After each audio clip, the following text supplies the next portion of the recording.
Hey guys, this episode of Fall Obsession Podcast is brought to you all in partnership with Hoot Camo, Bear River Archery, Tacticam Reveal, and the Outdoor Call radio app. If you guys want to save some money when you shop with those partners, then you need to check out the episode description wherever you are streaming from, and you will find some discount codes that those partners have put together exclusively for our Fall Obsession Podcast listeners.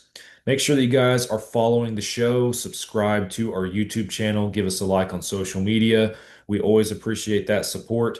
Also, go check out our website, fallobsession.com. We have been dropping a lot of new apparel here lately. We got some camo hoodies, some new t-shirt designs, some other stuff on there for you guys. A new t-shirt for the ladies as well. All available there on our online store at fallobsession.com. So go check that out. I am your show host, Sam Thrash, and this week my guest is my friend Jesse Johnson from down here in Texas. We're going to talk about his 2026 traditional archery spring bear hunt up in Canada. You guys are going to love this one. You are listening to another Fall Obsession podcast. The power lies within that middle ground. Hunting transformed my life. I think you have to be built somewhat different. That Dale Brisby's a super puncher. Hey, we need to get Pop-Tarts on the next Walmart order. I'm serious. Because to come into this country and stay dedicated to that, it was pretty awesome. If it's only for one, then you've done your job. We have to do what's right for the wildlife, and that's our responsibility as hunters. Fall Obsession Podcast.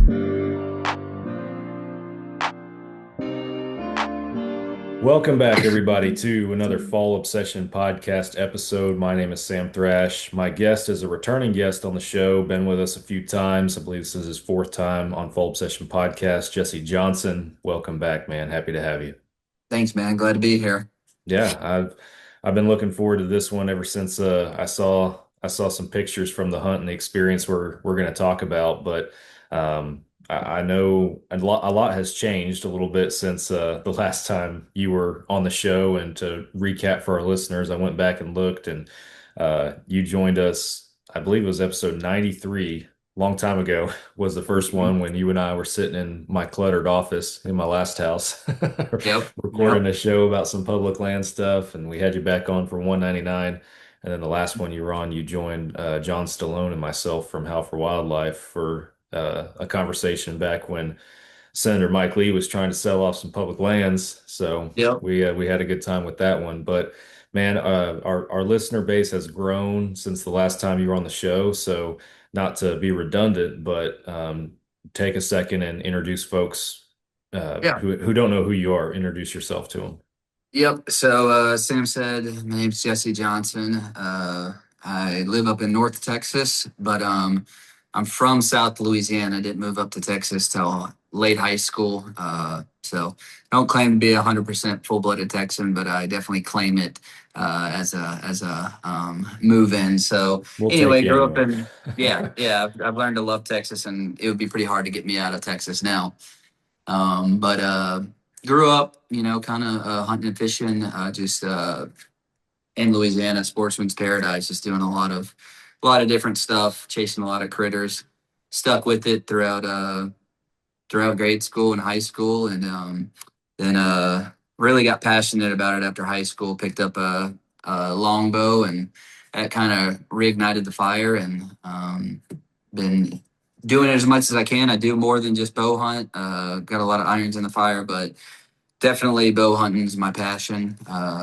It's my passion and my wife's nightmare because we got two kiddos at home and a busy life, and I slip out a lot to bow hunt, but she's good about it, and I enjoy it, and that's it.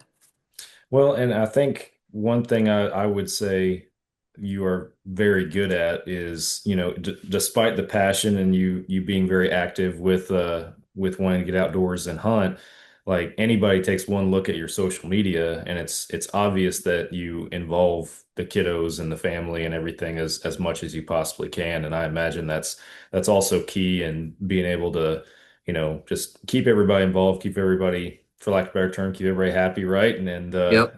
But also, kind of passing on your passion, everything to that next generation as well, since, as you said, since you got young kiddos now. So yeah, I get a lot of guys ask me what I pull off doing as much hunting and fishing as I do, and the best way I can just tell them is when you are home, be 100% there. You're not going to catch me lounging on the couch watching Netflix. I'm gonna be cooking dinners, helping my wife, whatever. I mean, I just got done chaos getting the girls down and bathed and all that stuff. So you can't do what you want at home and do what you want outside of home. You gotta play. It's chess, not checkers. So and you Yeah. gotta marry her right. So that's the key. Yeah. The little ones, are they digging it, being out there and on all the excursions that you do take them on and everything? The Mallory's just in wow anytime she walks out of the house. Like everything's new to her. So it's hard to see.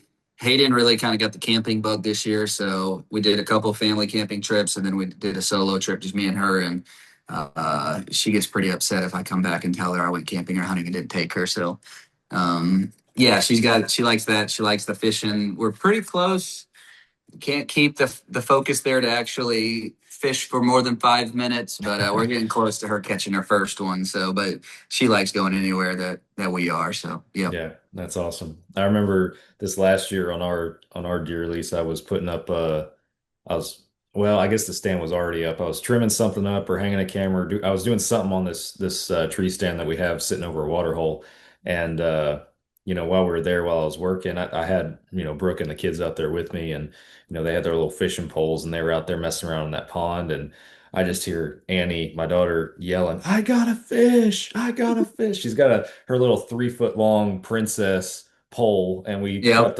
cut the little fake fish off the end and put an actual lure on there, and she Mhm. reeled in like this little 2 or 3 pound bass Oh, that's out of that great. pond all by herself, no help at all. Yeah. So she was She like just her mama. Her mama likes fishing, huh? yeah, Yeah. Brooke likes fishing a lot more a lot more than me. I'll toss one in there now and then, but I mean, Yeah. man, I'm more of the deer hunter, so Yep. I get you completely. That's cool. yeah, it's always fun to see them get excited about it. So, Yep. and I know you've talked about this in years past on the show, but obviously the traditional archery side of your interest and your passion, that's a big part of this story that we're going to dive into on this show. So kind of walk us through again. I know you said that you got in kind of back into the traditional archery in high school. But as somebody who has previously worked at a bow shop, plinked around with, recurves and longbows at the bow shop, but never owned one myself, I know that it's one thing to, just have one for fun and kind of mess around with it, but it's a whole nother level of commitment to be ready to hunt with it. So what's that Right. journey been like for you? Man, it's been fun.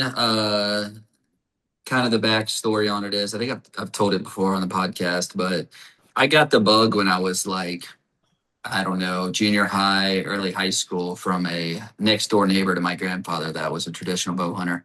And we don't got to go into the full story, but he really went out of his way, spent some time with me as a young man, and got me interested. I was already bow hunting. I was shooting compound and loved bow hunting. And I had like a wave at like 15, 16 where I tried it, but I still wasn't an experienced enough hunter, I think, at that point in time to fully commit to it. To be honest, I needed to get more kills under my belt and get some more full draw time. So I put it away. But the day I put it away and kind of went back to a compound, it was always something that was just burning inside of me that I knew I wanted to do. So when I was about 21, 22, I guess in college, working a full time job, going to night class, trying to save for an engagement ring. Life was busy and I was on a budget. So I had to just start hunting public land. Just didn't have money for going on a hunt or for getting a lease or anything. So I decided to jump off into public and start hunting public. And as you know, in Texas, that can be quite the adventure in and of itself. Yeah. But I figured, hey, if I'm going to be green to this and be a total noob to something that I've never experienced before, like hunting public, why don't I go ahead and try that whole traditional thing again? So I bought a decent quality recurve, and man, I'll be honest, for the first 3 years, it was just kicking the teeth over and over again, from learning how to hunt public, learning how to be mobile, and then missing a lot of critters, like over a dozen animals with a trad bow the first few Mm. years. Just didn't have a good shooting system. I was trying to shoot instinctive, which there's guys out there that can shoot instinctive, incredibly accurate. You always hear people say, oh, when you shoot a traditional bow and you shoot it instinctive, it's just like throwing a baseball. You're not aiming. You look at that catcher's mitt and you throw it in the catcher's mitt. And I always tell people, well, I never was a starting pitcher. I never even, if you told me to throw it in a catcher's mitt, it probably wouldn't happen from a pitcher's mound. So I got some good lessons, connected with a traditional archery competition coach. And, things started coming together for me, just learning how to hunt that way. And, it's definitely a challenge. It's one of the hardest things I've ever done. But once you kind of figure out your process and how you do things, and you find the confidence, and you start setting up for animals to be at 5 yards, and then you can still kill them at 15. Uh, you kind of start snowballing, and things come easier. And you have times, a couple nights ago went out with a buddy, and we sat some of his deer stands, and we pig hunted, and I made not a bad shot on a hog, just wasn't perfect, and we didn't end up finding the hog. And I still have those moments like crazy too, like that just make me go crazy of wondering what happened, just like a compound can happen. But Yeah. there's just, I don't know, there's just nothing about drawing back a trad bow, not feeling that let off, just holding it back, and then just watching an arrow fly. It's addicting. And it's not for everybody, and that's fine. Like most of the time when somebody asks me about it, I can tell by the first one or two shots if they're gonna fall in love with it, Yeah. And if they don't, that's fine. But for me, it's become something I love. Yeah. That's awesome, man. Want to remind anybody that's tuning in, we are live on YouTube this evening, so feel free to engage in the chat section, ask questions throughout the conversation if you are so inclined. I did a show a couple weeks ago with a guy, a social media hunting guy. His name's Gabe Robinson, and he's recently getting into trad bow hunting. And like, this dude is the kind of dude, he sets his mind to one thing and he's all in, full send mentality. And his goal is he's doing a series on his social media right now, like 40 days to learn how to shoot a recurve so I can go hunt antelope with it. And Oh my he's gosh. and he's like 30 days in at this point. I think today I saw a day 30 video or something along those lines, and he's getting pretty good. Good. He's dialing it in. But I had him on the show and we were talking about it, and he brought up, he was like, he's getting a bunch of questions about the ethics of it. Like, why would you do that when you could hunt with a regular compound or hunt with a firearm instead or whatever it is? And he's like, it just comes down to one, your own limits and your own capabilities with it. And like the ethics is not weapon specific, it's shooter specific. Yeah, And as you know, if you put in enough time with a traditional setup, a guy that doesn't put any time with his compound, you probably potentially are a whole lot more ethical in your shots than he ever would be. So yeah. Yep. that ethics conversation is always interesting when it comes to that. So Yeah. go ahead. I was gonna say the only person that can answer that is somebody, and if he runs with you and know he's an ethical guy, like that's just if you know you're confident and you stick to what you know where you can be lethal at, there's nothing wrong with it. Like, Yeah.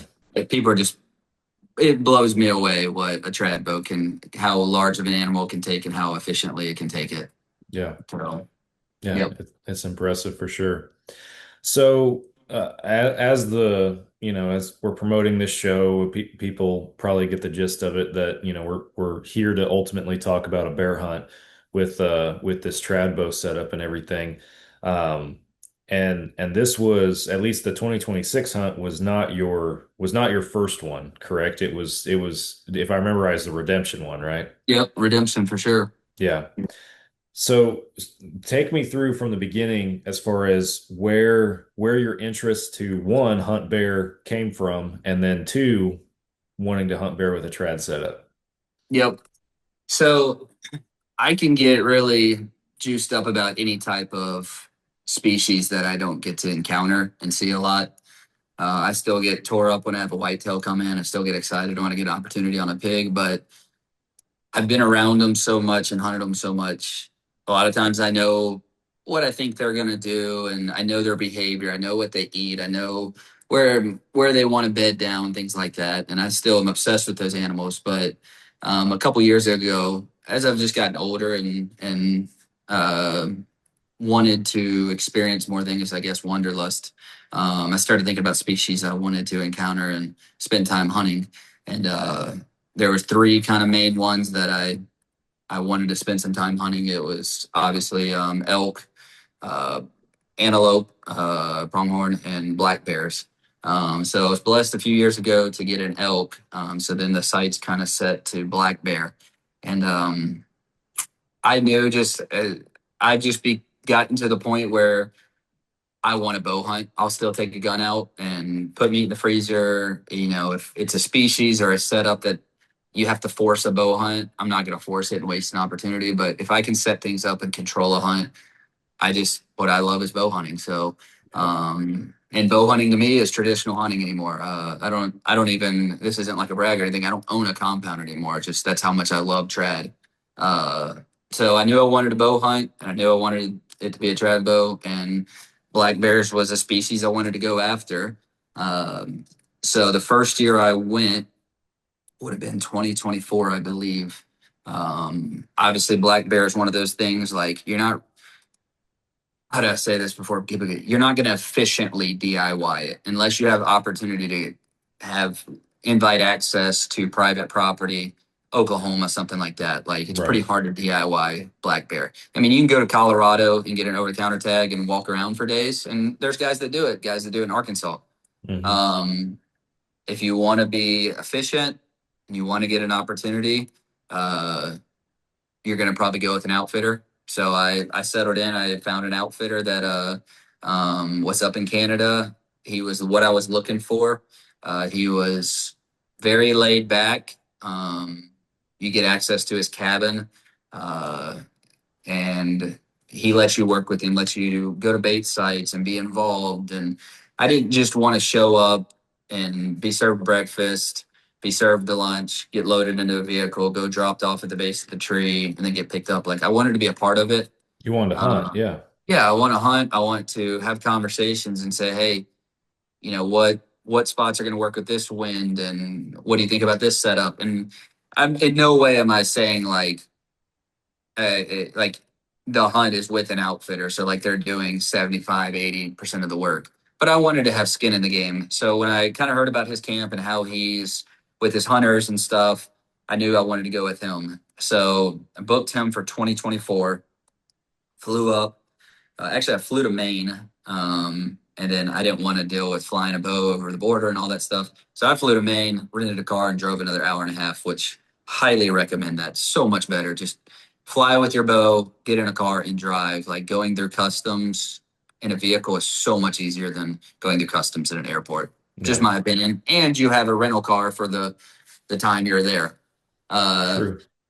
So that's what I did, and instantly knew I fell in love with bear hunting in Canada and everything it offered the first time I saw a black bear. Like just if you haven't got to encounter one and watch one in a wild setting, they are so fascinating. They're incredibly stealthy and quiet when they want to be. If they want to be loud and, you know, let another bear know they can be very vocal. But the first time I was sitting in a tree stand, and then scanned over here and then looked back there, and there was this black phantom 200-pound beast that could kill me just standing there. I was like, wow, this is, yeah, like if they don't want you to hear them, you won't hear them. Yeah. And watching them use their nose, like, dude, you think a whitetail can bust you? Holy cow, a black bear is just mind blowing how good their smell is. Really? Now, the good thing in my experience, good thing about black bears are they will put up with you. Like a whitetail smells you, you're done. A black bear will tease you, and if it's a big dominant bear, a lot of times he's like, I know you're there, and they don't necessarily care, but they can be very skittish. Yeah. You know, a lot of times, like a lot of outfitters and experienced bear hunters will tell you, like night number 3, 4, 5 is typically when the big bears get shot because they've been smelling you for 3 days. They know you're in the area, and they find they're like, I'm going to go in there because we're hunting Yeah. over bait. We're on bait barrels with live beaver carcasses, just different mixes and stuff in the barrels. I know people get all freaked out by hunting bear over bait, but hey, if it can kill me, then I'm going to kill it however I can. I'm not worried about it. Yeah. So on that first trip, had a phenomenal trip. Fishing was incredible, catching 50 smallmouth a day, enjoyed Wow. camp. made some good friends, and the bear hunting was good. On night number 3 of my hunt, I had a quality bear come in, came and fed at the barrel, flipped the barrel the opposite way than I needed it to be, and he's just like frontal looking at me, which I'm not going to take that shot, especially with a longbow. Right. And I remembered a guy in camp told me, like, they'll meander off. Like, if they get off their trail and they come eat at the barrel and then they go another trail, a lot of times they'll come back. But they said if they get back on the trail that they came in on, that's typically a cue they're done feeding. I don't know how true that is, but it was in my brain. And I'll watch this bear. He left, come back, which they do a lot. And then finally he was feeding in the barrel and he got done and went on the trail he came in on. I was like, I'm going to lose my opportunity. And I knew on a bear, they say middle of middle. So if you have the middle of the stomach and the back of the shoulder, right where you want to hit a deer, get in the middle of that. I think, and I'll just be honest, I think I got stressed because I thought I was going to lose my opportunity. And I picked my spot. Something we talk about in trad, just bearing down on a spot you want to hit. And if it had been a whitetail, it would have been 60, 70 yards and over. I did catch shoulder, but it would have still been a dead whitetail. Like it was a few inches in. You just kind of went back to what you know. Yeah, I hit full draw and spent it. And as soon as I heard it, I was like, I just screwed up. So immediately it was pretty sick to my stomach. And somebody that's a lot of my hunting is on a budget, with 2 kids and stuff and life. I don't have a ton of money. So this is the first time in my life there was like money on the line. Like I paid to go on this hunt. I flew here. Yeah. But I'm thankful to say, even with that hunt ending and us not recovering that bear, which by the way, they got him on camera later on, he lived, not recovering that bear, I still didn't get on that flight and regret the hunt because the trip was so good. I saw a lot of bears. I got to see a moose, got to do awesome fishing. But there was, I didn't, one of my pet peeves is when people are like, it's not about the kill, which I get that statement. Like, I get when people are like, the hunt's not about the kill. Very true. But it kind of is. Like, we're there to kill animals, to bring wild meat home, and like that's what we practice for. So it is somewhat about the kill, and I'll be the first person to admit that. Now you can walk away from hunts and be happy with it, and I've been happy with it, and I get that statement. But I wanted to kill a bear, so I was upset I didn't accomplish what I wanted to based off of just a poor shot. So rolled into 2025. We had our newborn, our 1-year-old. So bear hunt was out for that year. I didn't do any type of hunt or excursion hunt, just hunted around the house. And then I knew 2026 I was going to book and go back to try to accomplish that.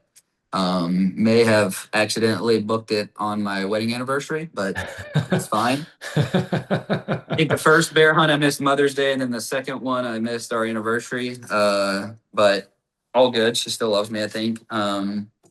So that was into May 2026. Took off, same itinerary, flew into Maine, rented a car, and drove into Canada. Excited. 1 or 2 guys from the first year's hunt was back in camp. Nice. And I told myself, I was like, I'm going to have to really mentally make sure I don't let greed get a hold of me and I don't just shoot a bear I'm not going to be happy with because I want to kill a bear. And I wanted to set a bar for myself. I didn't shoot a monster bear. I didn't shoot what even people would consider a big bear. I tell people it was just an average bear. Something anybody should be happy shooting their first time. But we got there and it was supposed to be beautiful weather. Like the week before, it's supposed to be great, everything. And then everything changed. And like 2 days before we left, it's a 6-day hunt, 5 of which days are 85% chance of rain. There's a cold front coming in. We're like texting each other in the group message and like we're seeing probably 30 to 40 degree weather. I haven't bear hunted enough to develop my opinion of if cold weather messes up bears or not. To me, it just didn't feel right. And I could tell by Wes's, the cabin outfitter owner, I could tell by his vibe, he was nervous about the week, which tells me it's not good for rain and cold weather to happen. He wasn't in any way making excuses, but he was vocally letting us know, like, hope this weather holds off. So I knew we were fighting an uphill battle from day one. So day one, uh,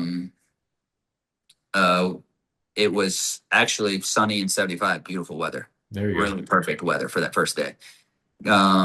Picked out the area that I wanted to sit, that I wanted to hunt. I like the locations that back up to swamps, like beaver swamps. It just feels eerie, feels very berry, and I don't have enough information on bears to know that's a good thing. But if something makes me feel confident, you can't beat confidence. Yeah, it So as helps soon you. as I saw this area, I was like, that's where I want to be. So I hunted that the first night. Right off the bat, I had possibly the bear that I took come in. Got about 40 yards to my right. I'm watching it, picked its nose up, did the whole smell thing, and then ran back into the swamp. Kind of normal on your first night bear hunting. You're not going to beat their nose, so they know something's going on. And then I had a very, very large sow come in, a monster, like this 300 plus pound sow. And you can shoot a sow that if it doesn't have cubs.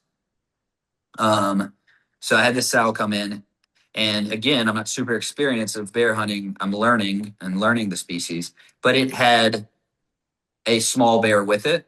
Mm-hmm. I was 95% sure it was what we would consider a yearling, not a cub. Right. Cubs are like house cat size. Right. They're small. Yeah. Yeah. This bear that was with it was, I don't know, 50 pounds or so. I really wanted to take that sow because she's huge. But I was like, in my brain, I was just like, I know that's not a cub, but I don't really still understand, like, what's the ethics behind bear hunting. Like, I've never had this conversation with Wes. And of course, I like get back in. He has trail cameras and stuff, and he was like, "Dude, that was a huge sow. You should have shot it." That's always how it goes, man. Like, Every great. time. Yep. But I didn't walk away with a regret. And I really didn't want to shoot something the first night anyway. I would have if I had the opportunity. But so after the first night, it all broke loose. Woke up the next morning. It's 31 degrees. Turning on the faucet in my cabin, it's gargling, spitting because the pipes are like freezing. I'm like, oh man.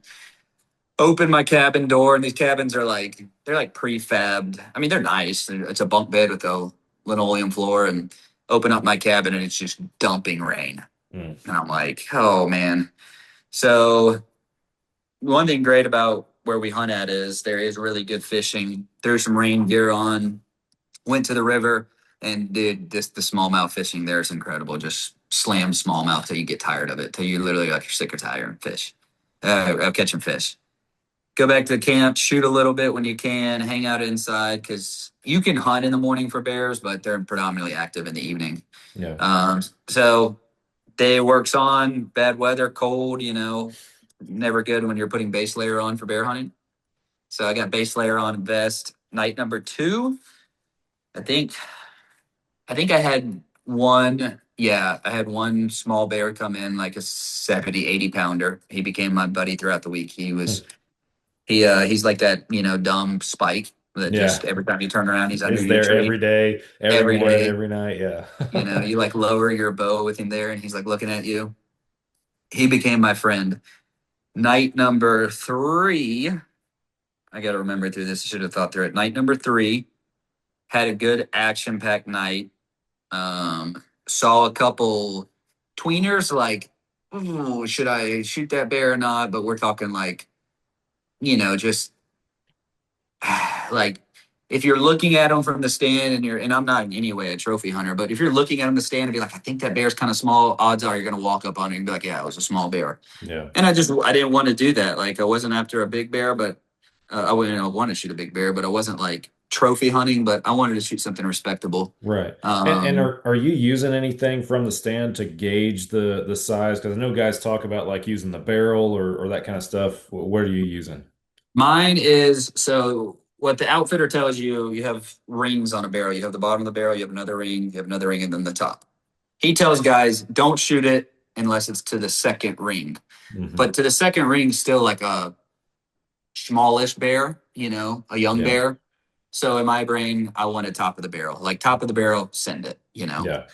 And that sow, you could have fit that barrel in her stomach. She was a monster. Oh, wow. And Golly. the more, like I have experience with bears in the sense of I've been bear hunting twice, but I'm obsessed with it. Like I've watched a lot of videos. Like when I Oh, yeah. get focused on something, like I zone in and study it. So I passed a couple second ring barrel bears while I was there. But that was night number 3. Day number 4 was a lot of the same, cold, rainy. Now, that 4th night, the rain fizzled out, and it was just like when you walk through the woods, you just hear remnants dropping, but it's not raining. Mhm. And we started getting that glimmer of sun coming through, and that just jacked my confidence. Like the first 3 nights walking in, all the wildflowers, all the forage, all that's like soggy and drooped over and just like everything's blah. Yeah. That 4th night, that sun started coming out and the dandelions started popping up. Songbirds started coming out. And it was like, okay, like they should be moving now. Yeah. Stuff's changing. Yeah, you could just tell. So still a little bit chilly, probably 50s.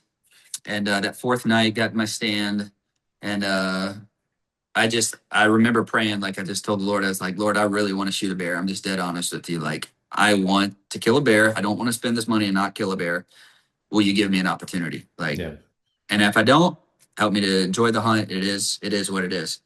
And that was the 4th night was my best night. Had one little bear come in, had another tweener bear come in, ended up having the tweener bear go. Tweener just means like medium smallish, go up to like the top of the swamp, and some type of vocal fight broke out. I don't know if there's big boar up there or what, but just and then hear one skinning up the tree. Had grouse drumming in there, had deer come through. Like it was just one of those nights in the woods you remember. Things were on fire. Yeah. And probably, I mean, it doesn't get dark there until 10 o'clock, probably about 6:30. I see a black silhouette circling the swamp. And typically when they circle and they don't come straight in, that means it's at least an older, smarter bear. Not saying it's a mature big bear, but they got some intelligence to them. And I see this blob go through and I'm trying to glass it. And I see it go up to my left. And then I finally catch a view of it. And it was one of those ones where like I couldn't see the body great, but I could tell the ear set wasn't up here. It was here. And it looked like a pumpkin. And I'm like, that's a shooter bear. Like, Yeah. If I describe it to somebody, like it's like that 3-year-old classic 8-point. Like it ain't going to break the record book, but it sure is a pretty buck. Yeah.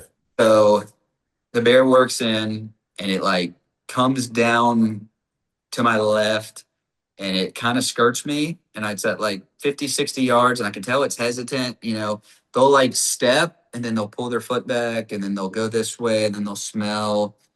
And then it just took back off into the swamp. And I was like, oh man, like, dang it. So I was like, well, he smelled me or I don't know if he'll come back, whatever. About 30 minutes later, that same bear comes out of the same spot. This time comes down to the right, cuts back across the left. I get a good view of it this time. And I'm like, this is for sure shooter bear. So this time the bear comes in and I have a video on my YouTube. For me, it's like painstaking to watch, but it's nerve wracking. This bear comes all the way in, and I want with the trad bow 20 and in, but man, I really want that 15, 16 yard shot. Yeah. If I can compare it to a compound, like guys can shoot out to 40 and 50 and they'll take that shot, but there's nothing better than that 25-yard shot with like a compound. So that 15 to 17 is that wheelhouse where you're just comfortable. And I'll take a 20-yard shot if I want to. Now, the hard part about bears for me is, man, like on a whitetail, you can see that crease in the shoulder. You can see the knuckle. There is nothing to lock into on a black bear. Like it is just a blob. Yeah. So it's like I tell people, go out to your target, put a trash bag over it and have no dot and hit that center dot perfectly without being able to see it. It's a lot harder because you don't have something to lock into. So I wanted a close shot. So this bear comes in, and you can see on the video, it's like 16 yards. And I'm like sitting there. You can literally see like the tips of my fingers starting to turn white as I'm starting to put pressure. And I have no idea why. This bear like steps and then just 180 turns and goes straight back into the swamp. And like, I have like an overhead camera, and I look at the camera and I'm like, what the heck just happened? Like, didn't see me, didn't smell me, didn't run, just walked off.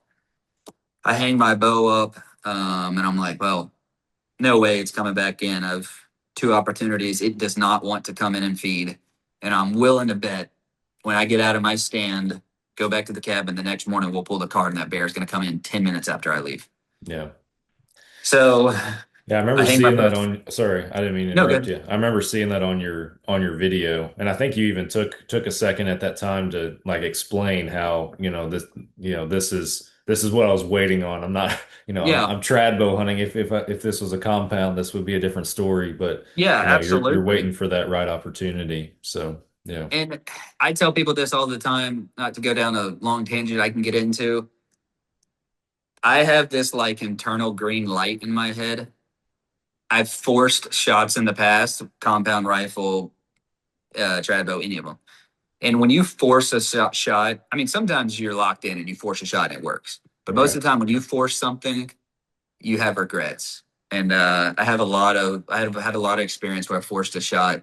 And I just have this internal green light. Like, I've had animals broadside at 15 yards. And it's just like in my head, I'm like, it's not, the animal's tense, setting's not right, angle's not right. And I've just learned to wait till something inside me says it's go time. And on that second one, as she came in, I was like, I had 2 little demons on my shoulder. One's like saying, shoot. And the other one's like, no, don't shoot. And I'm like, I want to send it, but I held off. And dude, I hung up my bow, sat there. I think I texted a buddy. I was like, I don't know what's going on. And I pulled up my wind indicator to see, am I getting like a swirling wind? Is there another big bear behind me? And slip it back into my pocket, and I look up, and she's out there on her haunches, just like 80 yards. And like, you can tell she wants to come in and feed. So this time she comes in, I get my bow, I get set up, and she catwalks on a log that comes down to the barrel. And I'm like, you stinking brat. Like, I knew exactly what she was going to do. Them suckers, they know which way to flip that barrel. Yeah. Like, they literally, like, the guide puts like logs and like corrals to keep them from doing this. And this fat black bear climbs up on this tree and catwalks straight in frontal shot to me. And I'm like, are you kidding me? So she gets to the barrel's at like 15 yards, and she reaches up there and pulls it down straight away from me. And I'm just sitting there. Her haunches, she stood up like this. She's eating food, going in the barrel, coming out, but she's straight on to me. I'm not going to take that shot.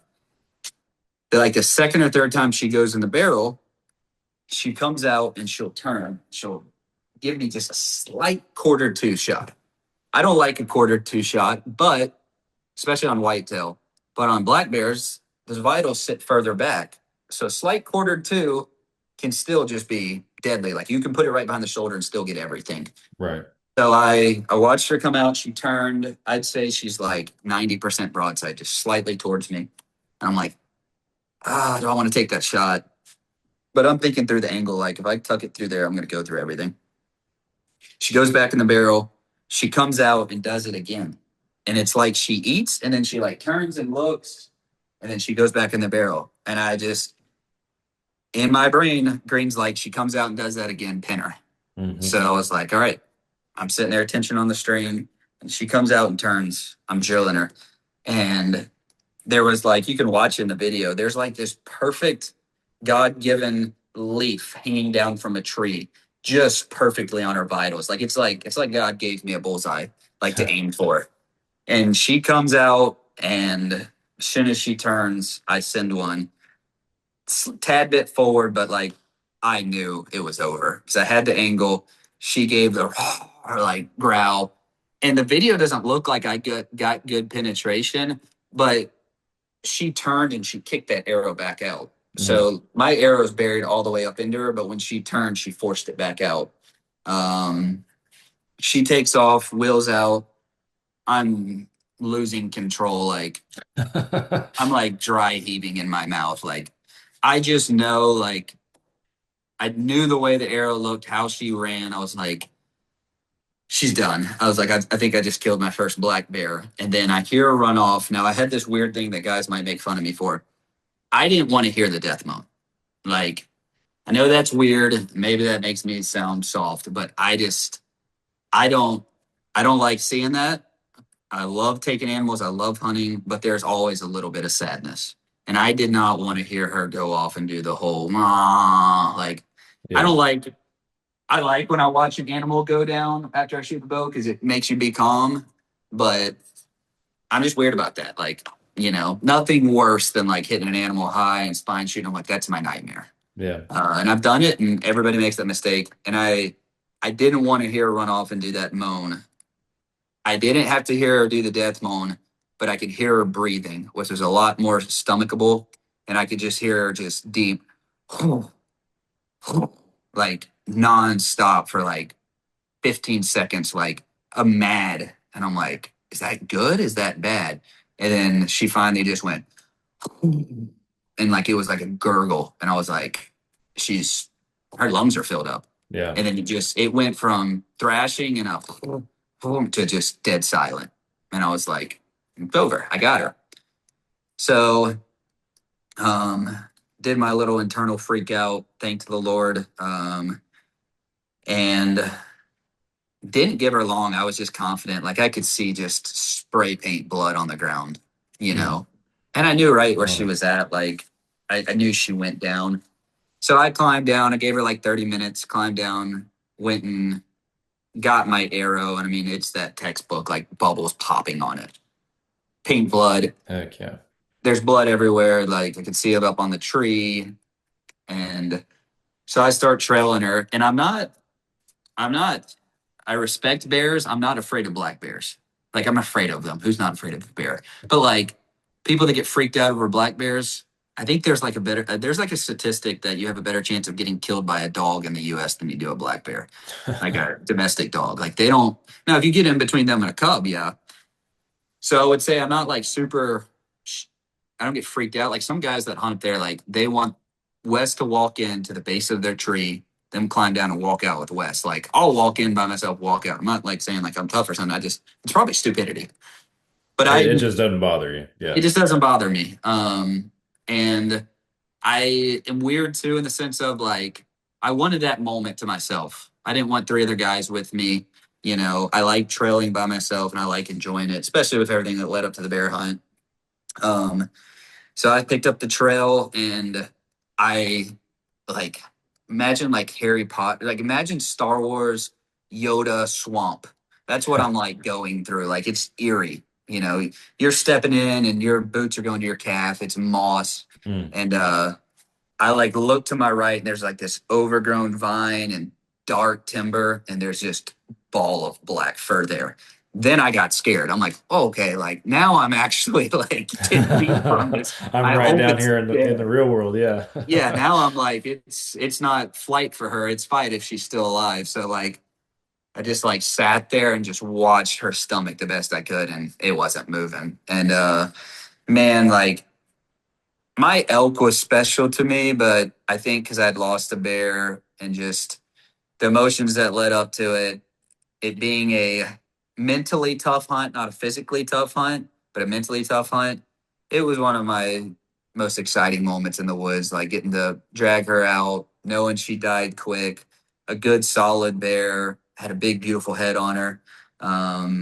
It was just like, it was like, I don't know what I'm trying to say. Just I accomplished what I was there for, and a lot of led up to it, and I was pumped about it. It was all worth it in the end. Yeah, for you. 100%. It all came together, and I was gonna I ended up just kind of letting you go. I was gonna unpack it a little bit when you were talking about earlier as far as we hunt for the kill. You were talking about people who talk about well kill or no kill. It's still a great experience. And, I would consider myself in the camp of, it to a point, it doesn't matter about the kill because I do think I personally have had some incredible experiences in the woods where I either didn't kill anything or I wasn't the hunter.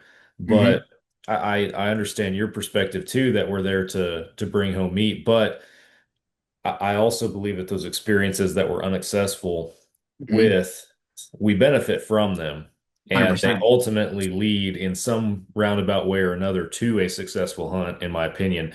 And I believe that's kind of the situation here is, yes, nobody wants to go up there in 2024 and, spend money on a hunt and everything out of the country even Hmm. and be unsuccessful. But it all comes together in the end the way that it's meant to. Yeah. And I believe that's exactly what happened for you. And I mean that's probably I would imagine that's what you're feeling at that point is, this is what it's all been for right here. So Yeah. And I mean, like I was saying, like, I totally agree with you. Like, there's so much more to the hunt than the kill. But, like, I just think sometimes guys throw that out, like, as a cliche. And they never say it on the hunts where they kill. They always say it on the ones they don't. But I'm right. like, everybody's wants to just dance around things so much now. And I'm like, no, we're hunters at the end of the day. We practice a lot. Like, part of that success that you want is to kill the animal. Right. So I just don't like when I'm like, here guys are like, it doesn't matter to the kill. Like, I get what you're saying, but we all want to be successful. There's a reason we practice. Like, I Yeah. just ask them, I'm like, okay, so if you could choose, would you choose a successful hunt or a non-successful hunt? Well, of course I want to kill. I'm like, yeah, then because that's what you want to be there Then say that, for. yeah.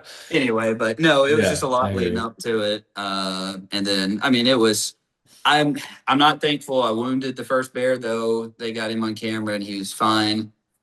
It was, I liked the experience doing it this way because I got to go back. I've got to spend, each hunt's 5 hours, 6 days. Like, you can do that math. I got to spend so many more hours hunting a species and experiencing Canada. I got to see friends, but like getting to come home and have my 3-year-old run up and getting to unwrap and show her that bear head and her thinking it's the coolest thing ever. And like, where I got a mount coming, like, it was kind of cool that it happened a couple years later because the return trip and getting to enjoy it was a little bit sweeter now having the kids home and Yeah. and my wife knew how much I wanted it. So definitely now I just got to figure out how to go back.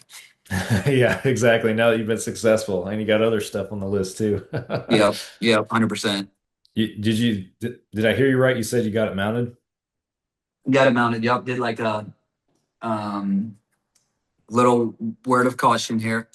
When a taxidermist tells you a shoulder mount will cost this much, and you think a shoulder mount is what he would consider a half body, the price difference is going to be a lot more than you thought it would be. Like, I was looking at his shoulder mounts like this, and I'm like, okay, that's what I want of there. Well, what I wanted was what they call a half body, and it's about a shoulder mount's about half the price of a half body. So I'm happy Yeah. I'm getting the mount, but it will be worth it. But yeah, I got him it'll be like cut split stomach, and it'll have the front claws and the paws, and it's a real pretty mount for him. That's So awesome. I told him, you don't have to rush on it. Give me a second to make the money for it. But Yeah, take your time. yeah, yeah, Yeah, sometimes you don't mind when that taxidermist goes a little long. yep, for sure, for sure. There was another part of your story that intrigued me, and I picked up on it when I watched your video, and I even pulled a quote from your video, kind of wanted to talk to you about it and everything because it interested me, and then you're talking about just kind of the emotions and the feelings, after you shoot the bear and what you're hearing in the woods and everything like that. And one thing you said in your video um, was there's a little bit of remorse because no one loves animals more than hunters. Yeah, And I wanted to unpack that a little bit with you and kind of get your commentary on exactly what that statement means to you. yeah. So it's cliche, but I mean, hunters pay for conservation. Yes. Our license, our purchases, our equipment, our gear. they're what's sustaining wildlife. I have no issue with hikers, have no issues with campers, but we're footing the bill for those people to enjoy their hobbies. I promise you, if you could look at an imaginary bank of how much I've spent on hunting and fishing and how much of that goes to conservation, I've spent a whole lot more money than people that are on PETA and want to protect animals. We all have. And you know, you just won't see you if you know a hunter that has its true ethics, has their true ethics in alignment, and they're doing it for the right reasons. They love the species more than anybody else. You know, when we had that big freeze here this last year, like I didn't see hikers and animal rights people out there breaking up cattle tanks so deer had places to go and water. You know who was out there? It was me and my buddy, like doing things like that. So yes, like it's weird to explain. I love killing animals. I love getting to enjoy the table fare of it. I enjoy the stories, the memories, the pursuit, and everything. But still, with every animal I take, sometimes I like wish there was a magical way to stand over that animal, take a picture, enjoy it, and then press a button and get to reset it all. Like, you know, and I'm not one of those people, like I don't pass animals and stuff like that. Like I'm there to kill them. But there's always a feeling inside of me like, not to be weird about it, but like there is a moment where you thank that animal for the opportunities, the memories it gave you, the moments pursuing it, getting to be out there. And there's always just a little bit of sadness inside of me, like, you know, thinking about that bear. She shouldn't have just come in the third time. Like she almost won. And I tell people all the time, sometimes the animal wins and that's okay. Like it's okay for them to win. Like, and it depends on your age and how long you've been hunting. Everybody goes through stages. There is the bloodthirsty stage, the kill stage, where you just want to put animals, and that's okay. And then the older you get, you may want to kill a certain type of animal, a certain size of animal. You might want, for me, it's never been trophy. Like it's never 180-inch buck, 300-pound bear. To me, the challenge of what I wanted was the howl, and that's where trad bows come in. The howl is what I'm chasing. How did I do it? Did I do it the way I wanted to do it? Did I hunt the way I wanted? Did I use the animal? I used the weapon I wanted to use, and that's my trophy. Did I earn it? So yeah, to kind of go back to what you're saying, it just you know it because you know how conservation works. No one loves wildlife more than hunters, and I wish people understood that more.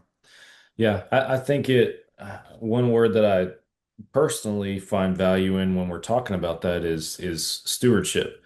And I think that, and I know that you look at it the same way. You know, these animals are in this world. God put them in this world for us. That is ultimately the purpose that they serve. Now there are tons of other, balances to the ecosystem and all this other kind of stuff that other things that these animals being on the landscape accomplish. But at the end of the day, like we are the ultimate predator. They're here for us, and we are the ones to keep them in check, to keep populations in check. And sometimes that, and I'm thinking in big general terms here, sometimes that means that you can't kill as many of these this year as you did previous years because the population is in jeopardy. And that's where the stewardship comes in, is we want to make sure that these animals, are preserved for future generations. They do stay on the landscape and everything like that, but there's balance to it. Right. And I know I could get off on a conservation tangent with it, but people argue that natural predators will take care of it and stuff. And no, they won't. It'll be one extreme or the other. One, they either won't be able to keep up, or two, they're gonna have too much of a negative impact on it to where you're gonna end up seeing stuff go extinct. So it's I think it. Go ahead. Sorry. No, go ahead. I think the best way I can explain it is when people say, "Oh, we have to hunt because the species needs us to hunt," like we're key to keeping them in check. I'm hesitant to say that because Mother Nature will find a way True. to control populations, disease, predators, lack of habitat. Like Mother Nature is a lot more harsh than we are. So I try to tell people conservation and hunting, those go hand in hand, because when you're a conservationist, you know that you can insert yourself into nature without having an ill effect. You understand the health of the species, that they might have a high population of whitetail, there might be a low population of whitetail, and that sets bag limits. Conservation to me is saying you can insert yourself and do what you love and take animals and get that wild game meat without hurting the species. Yeah. Now, if you take hunters out, you're going to have deer dying of starvation, not enough water, disease. Mother Nature's going to find a way, but it's going to be a lot less ethical than an arrow through the lungs or a 243 through the heart. Like it's just, that's what conservation is, in my opinion, is being able to be a part of the natural world without hurting it, if that makes sense. Yeah. No, And that comes to trusting your biologist and making sure your game commissions have the right people on there to say, hey, turkey numbers were down in 2019 to 2023, one bird a year. And then trusting those people and making sure checks and balances to where they say turkey numbers are back up. You can now take a turkey in the fall and in the spring. But also be willing in 2029, if they say numbers are down, only one bird, working that system to say, hey, we can go out there, we can enjoy it, and we're not hurting it. And then there is times where, I have a buddy the other night just killed a he got his first deer of the year on a ag tag. Had a farmer, and they brought state biologist out and said, you got too many deer on this. It's like 7,000 acres. And he gave him 25 animal tags. And my buddy got to go shoot a doe, got meat in the freezer. At that point in time, putting hunters into it is the best answer to control that, rather than them not having enough habitat. So yeah, what you're saying, like, it's inserting yourself without leaving a damaging footprint. Yeah. No, I like that. That's well put for sure. And I think, I like I said, I could talk conservation all night, I feel like, but kind of back to your unique experience and everything that you had, I feel like, and I appreciate you sharing it too, both on the show and in your video, because I think that is evident that we as hunters are not just these bloodthirsty animal killing machines, animal killing, stone cold killers or anything like that. Like we do care, and the fact that we are taking a life is not lost on us in that moment. We've all had a unique experience kind of specific to us in that due regard, and one that has always stuck in my mind. Nick Powell, Nick, he took a buck a few years ago, and long story short, it ended up being a pretty terrible and long drawn out process to track this deer that he killed. And he ended up coming up on the deer before the deer actually died, but the buck didn't see him. And so Nick just got to sit there, and he didn't have a clear shot to finish him off. So, and it was only a few minutes, but Nick got to witness that animal, take its last breath. And even he told me, he's like, it's like that changed a whole lot of stuff in my mind. He's like, I've never experienced that before. And that it was, an emotional like experience in a lot of ways. And, I think I think that sharing stuff like that and being able to articulate it as far as the balance in, why we hunt, what the purpose of it is, and then also share stories like that. I think it's paramount in helping people understand, who we are as hunters and what hunting truly is, and that it's not just this, aggressive, bloodthirsty thing that a bunch of rednecks get to go out and do, like the antis would want to perceive. Would like to paint a picture. Yeah, and it's like two things to go off that. Like I had a couple comments on the video. Like I had a guy commented on it and say, if killing an animal upsets you, you don't need to be hunting. And I'm like, man, you don't get it. Like I just deleted the ruthless, man. YouTubers are ruthless. But like the best way I can like also like describe it, and everybody knows their kid and their kid's maturity level.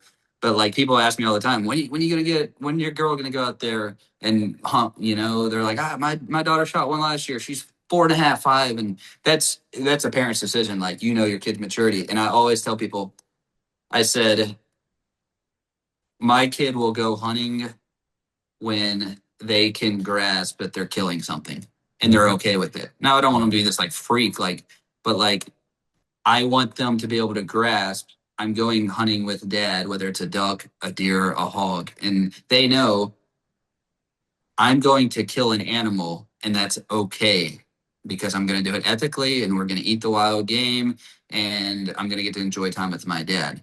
Like I caution people all the time, like, don't just bring your kid out there and let them be a trigger man because you want to see them kill something. And I'm not telling anybody how to parent, but like that kid needs to know why we do this. It's okay to do this, but it is taking the life of something. Yes. And if I take my daughter out at that age is 8, 9 years old, if it's earlier than that, she shows like she can understand it. And she gets in that scope and comes out of that scope and says, I don't want to kill it. I'm going to say, okay. Now, if she does that on a hog, I'm going to tell her to get back in the scope and shoot the hog. But like you don't understand what these creatures are capable of. Like my wife, like since she's had kids, like I don't think she'll probably ever shoot a doe again. Like she's like, I don't want to shoot a doe. She's fine shooting a buck. Like I know that sounds crazy, but like you got to be okay with doing whatever you're doing, and how you want to hunt. There's some species out there that people are like, I don't ever want to shoot that, and that's okay. Like if that you don't want to take that animal, I'll hunt anything that gives me a challenge. But just knowing why you're out there and doing it for the right reason is so important to me. Yeah. No, I couldn't agree more, man. It's well Yeah. said. Yep. And I mean, too, it's like you said, I've heard you say before, like, it's amazing how you can kill an animal, get a nice buck, shoot something. And if you made a bad shot and it was kind of muddied water, how that kind of sometimes will ruin it for us. Like the best buck I ever killed, I unfortunately hit him in the spine. And people are like, oh, is that your favorite buck? I'm like, no, because I hate the way it ended. Like I hated how it went down, Maybe that makes me crazy. Maybe it makes me soft. I don't know, but I don't think it does. I think it plays into just like we talked about earlier, the ethics and the responsibility that we put behind, making sure that we, you know, kill that animal in the most efficient and painless way possible, essentially, right? Except for hogs. Except for hogs. I'm joking. But you have to be from Texas to know that one. You do. You have to have hunted hogs and understand that one a little bit. But no, it's just it's sickening. Like we spend countless hours out there flinging arrows, or if even the rifle guys, flinging lead on the range and whatever it might be, and all that's for a purpose. And that purpose is that when that time comes, it's clean, it's efficient, it's ethical, it's the right shot. And so when we aren't able to do that, that's terrible. And I've been a part of plenty of conversations over the years where people are like, well, if you can't do that, then you shouldn't be out there hunting. It's like, well, if you're able to do that every time, you haven't hunted long enough, in my opinion. And my dad always said this growing up. He would tell me, and my dad will laugh when he hears me say this on the show, but I missed a lot of shots when I was a kid. I missed so many shots, man. But that's the thing. He's like, you've never hunted. My dad always said, you never hunted if you've never missed, and you've never hunted if you have not at some point in time made a bad shot. It happens. It happens to all of us. And it doesn't mean that we feel good about it. Doesn't mean that we're used to it, that we want to do it, but it happens. It's part of it. And people who are willing to share that experience or share the feelings or the perspectives of everything that comes with taking that animal, good shot or bad shot. I feel like that's a sense of realism and authenticity that is needed in today's world. You need to give people an accurate depiction of what hunting really is. So I agree. And something I always like to say that I encourage people on, and it's a little bit of tangent of mine, but like the world's watching you as a hunter. Like think about your followers, think about your friends on Facebook, paint the prettiest picture you can. I'm not saying hide things, it's, between your buddies and being honest and people in camp, you mess up, you make a bad shot, be honest with them. But I tell people all the time, like, make your social media, make your videos, make your posts in a way that when, Bobby, your next door neighbor, is at a voting poll and he sees something come up on hunting and he has the thought, I don't hunt, but Sam really likes to hunt. He's a good guy. Yeah, pro that. Yes, we want that hunting. Like, and the best way you can do that is by painting a pretty picture. You take an animal, take that hero shot, but don't have an arrow hanging out of it. Don't have just a bloody mess. Paint a picture. We know it's a blood sport. We know it's harsh. We know it's wild. It's nature. But the people that live in a concrete world don't recognize that. And I try to encourage hunters all the time.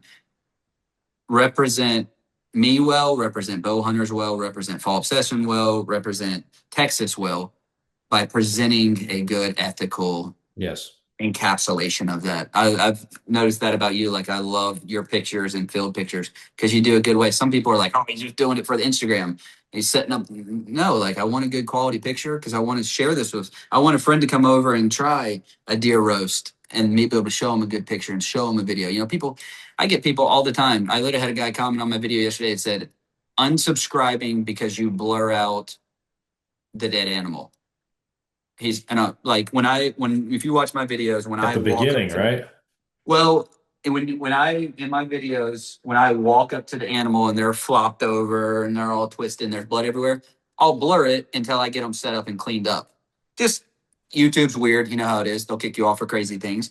But like you found animals twisted and dead on the ground because of how they died. Like, I don't want to give ammunition to some antis because I showed that video. Now, I'll take the filter off to where it's not blurry as soon as I get them propped up and cleaned up and looking nice. But I had a guy the other day, he's like, you're a liberal on it. And you're, big wuss because you won't show that. I'm like, no, I'm just trying to give a good representation of, I mean, it's honestly like when I walk up on a dead animal, like, it sounds weird, but like, it's like I almost try to like get them set up to where it's respectable and it's comfortable. Yeah. Like, I don't want to sit there and look at that, like it doesn't like bother me. Like, I don't cry about it, but I'm like, I want to respect that. I just heard It's that all animal a part play, of respecting that animal and respecting their life and their purpose on this earth, in my opinion. I agree with that. I watched the video the other night of a guy, like, he walked up on a buck, made a great shot on it. And for 3 minutes on the video, he propped that animal up, tongue's hanging out, blood's dripping out of its nose. And he kept pushing the arrow through the animal, showing his shot angle. And I'm like, oh, why are you like, I get one. You get it, I've done dude. that before. I've sat there and looked at the angle and cut that animal up and figured out what I hit. But I'm not going to sit there and video me running an arrow through a dead animal. Like, Yeah. social media just, man, it can be a demon. And I tell people all the time, paint a good picture. Not saying lie, not saying make it look phony, but represent us all in a good way. No, I agree with that. That episode that you did with John Stallone and myself, John said in there, and I know he was talking from a sense of conservation, and it's true. He's like the power's in the middle ground. The power's in the people who haven't necessarily been influenced one way or the other. Because, that guy that comments on your social media and says I'm unsubscribing because you blur it out. I mean, you might change his mind if he listens to you, but if he's set in his ways, then it doesn't matter what you say. He's made up his mind on whatever his perception of hunting is. And just like the other side is, if you can have any anti-hunter PETA loving person come onto any of your videos and start throwing hate about, how you're a hunter and you're killing animals, and you can say whatever you want. You're not going to change that person's mind. But Yeah. and I always respond to every comment that I possibly can, not because I'm trying to pick a fight, not because I'm trying to, just stir the pot, but I'm thinking of the people who are watching the comment section. The people who see a post and they see a bunch of comments. They're like, oh, well, what are people talking about? And they start clicking through there. That person's influenceable. That person, you can have a positive impact on it if you represent it right. If they see somebody who's anti-hunting that's in the comments that's just throwing hate, and then they see a hunter who is able to keep their cool, articulate their point, make a solid argument, and make a solid case, where do you think that they're going to be more who do you think they're going to be more influenced by? And they may never hunt a day in their life, but like you said at the very beginning, when it comes time to, put your money where your mouth is, they might have a decent perception of hunting at least. So Yeah, me and Rachel went to high school with a girl that, like, when I was in high school, I posted a picture of the animal I took, and it was respectable. And I remember like yesterday, she was one of Rachel's good friends. I was like, I'm gonna cause drama, but she's like, she comments, she's like, like she said, like, why not just eat beef? And she's like, I don't know. And I like typed up like well, I do it for this, and it was on deaf ears. She had already made up her opinion. Right. Whatever. She kept following me. Fast forward like 5 years later, I posted a deer I got. And I remember she messaged me and she was like, I'm not saying I'll ever hunt, but if I ever do, I want to hunt with the intentions you do. And I'm like, Mhm. she was watching me for 5 years. Yep. And she'll comment on my stuff all the time now. Like, she'll comment, be like, okay, ducks. Tell me, why would you want to hunt ducks? And I'll be like, it's a lot of fun. You get to experience being on the water. I said some ducks are good table fare. And watching her from high school being like, ugh, gross, you're an animal, to now 5 years later, she's like, I get it now. Like, Yeah. she's a parent now, and she's seeing all the stuff she's feeding her kids, and she's like, you're lucky to have a freezer full of deer meat. And I'm like, I've told her, I'm like, come get some. She hasn't Yeah. taken me up on it, but for 5 years, she was watching me. You don't know how much that's happening, and you're changing people's opinions. Yeah. Exactly. Everybody has influence, whether you realize it or not. Yep, So, 100%. man, I know we could keep chatting about this stuff Oh yeah. probably into the wee hours of the morning, but before we conclude it or anything, have we missed anything on your story in particular that hadn't been included yet that you'd like to share? No, I mean, no, man. I mean, I guess it just one thing I would encourage guys, like, especially if you're young families and stuff like that, like, don't fall in the trap of thinking, okay, I'll eventually go hunt that black bear. I'll eventually do this. Like, find ways to do it. When I tell you, for 2 years, every paycheck, I would set aside $75. Like, make a plan. You're not getting any younger. Hunting's not getting any cheaper. Don't let yourself think you can't go. And there's nothing special. Like, it's not like I went to Alaska and hunted moose, but you can go on a black bear hunt. You can go on an elk hunt. You can do these things if you put your mind to it and figure out ways to save that money and accomplish it, and do it in a way that doesn't put your family's financial situation in danger. But I hate when I hear like a 25, 26-year-old guy saying, man, I wish I could go do that stuff. And I click on their Instagram, and they got lift kits on their trucks, and they got, like, you just need to Yeah. make the It's better priorities. decisions, and you won't regret it. Like, just find a way to go do it. Yeah. Well said, man. Yeah. Wherever your interests lie, that's typically where your efforts go. So it's all about Yep. intentionality for sure. Yep. Well, I do want to, before we wrap it up, I do want to ask you, since you've gotten the black bear, what's next? What's the next big pursuit that you're going to be working towards? Fingers crossed, I should draw Montana pronghorn next year. Awesome. So, got a connection with a couple landowners up there through a buddy. So it's going to be a DIY one, but I think it's going to be a decent percentage DIY. Yeah. We've connected with a few farmers that got tanks, ponds, and as long as the water holds and we can time it right, I think we'll be able to do it. So pronghorns next. And I'm always trying to find an access hunt that's doable, but it's hard, man. Access hunts are tough to be able to DIY. Yes, they are So, very challenging for sure. Now, pronghorn will be awesome, man. And I'm at Montana. That's where I've gone a couple times for it, and it's incredible up there. Absolutely incredible. That's one animal that, aside from it being on this earth for us to eat, I do not understand the purpose. They just they're exist. They don't do anything. They just I wander around the plains. That's I've literally just all that never animal does. experienced them. I want to see them. Like, my buddy's like, dude, we're gonna bake in a blind for 9 hours over a water hole, and I'm like, I guess that's what we're gonna do. I, I've So, I've sat in a water hole, or excuse me, over a water hole twice. The first time is when I did shoot my buck. The second time I sat there for 11 hours and didn't see a thing. So uh, I've experienced both ends of the spectrum on that one. But yeah, for sure. Well, man, tell our listeners where they can find you or follow along with your journey if they're so inclined. Yep. On Instagram, I think it's Jesse Johnson underscore TX, Texas. Follow me on Instagram. And then on YouTube, I think it's just Jesse Johnson. If you search Jesse Johnson traditional bow hunting, it will come up. And trying to grow the YouTube the best I can. I actually paid for a lot of my bear hunt from YouTube. That's So awesome. if you jump on there, if you can, subscribe and comment on it, it helps me and helps me to be able to go on more adventures. Yeah. No, I was gonna say your YouTube definitely has grown. I mean, you've obviously been putting in the work, filming and editing a lot of stuff, but got a lot of awesome content on there and people are watching it too, which is really cool. So I tell people don't watch before like 2019 because it was pretty cringe and low quality, and it's not good quality now. It's not films, but it's digestible now.